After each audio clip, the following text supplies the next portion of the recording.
Hello everyone, here we've got iPhone 14 and let me show you how to change the language of this device.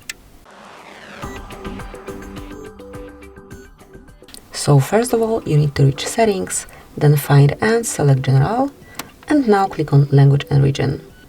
And here smoothly by tapping on add language, you can choose whichever language you wish to have as your default one, and then just click use Spanish as your primary language. And that's it. As you can see, the language has been changed.